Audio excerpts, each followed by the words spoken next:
शारीरिक शिक्षा और खेलों में शारीरिक रचना और शरीर विज्ञान का ज्ञान अत्यंत महत्वपूर्ण भूमिका निभाता है। यह ज्ञान मात्र प्रदर्शन में सुधार करने तक सीमित नहीं है, बल्कि एथलीटों को उनके शरीर की संरचना और उसके कार्य को समझने में भी मदद करता है। जब एथलीट अपने शरीर से अवगत होते हैं, तो वे अपनी क्षमता को सही दिशा में निर्देशित कर सकते हैं। शारीरिक रचना में मांसपेशियों, हड्डियों और अंगों के समन्वय का महत्व होता है।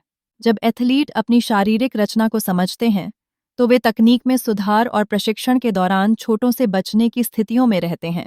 सही बायोमैकेनिक्स का ज्ञान एक एथलीट को उनकी इष्टतम तकनीक विकसित करने की अनुमति देता है, जो लंबे समय तक प्रतिस्पर्धा में बने रहने में सहायक होती है। शरीर विज्ञान का अध्ययन भी खेलों का एक महत्वपूर्ण हिस्सा है। यह ज्ञान एथलीटों को उनकी ऊर्जा प्रणाली के कामकाज को समझने में मदद करता है, जिससे वे अपने व्यायाम और गतिविधियों का सही तरीके से मूल्यांकन कर सकते हैं।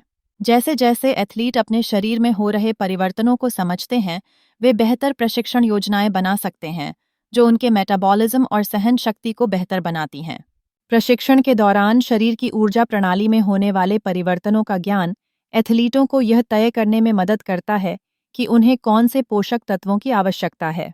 यह सही आहार और उचित प्रशिक्षित गतिविधियों के चयन की दिशा में उन्हें मार्गदर्शन करता है, जिससे उनकी शारीरिक क्षमता का अधिकतम उपयोग हो सके। शारीरिक रचना और शरीर विज्ञान का ज्ञान खेलों में प्रतिस्पर्धा को भी प्रभावित करता है। सभी एथलीटों के अपने विशेष गुण होते हैं, और इन्हें पहचान कर ही वे उन खेलों में सर्वश्रेष्ठ प्रदर्शन कर सकते हैं जो उनके विशेष गुणों के अनुसार होते हैं।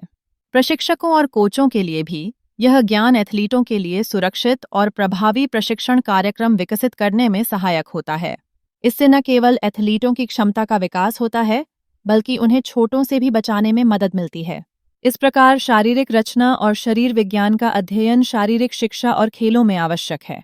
यह न केवल एथलीटों के व्यक्तिगत विकास में सहायता करता है, बल्कि समग्र खेल संस्कृति के विकास को भी प्रोत्साहन देता है।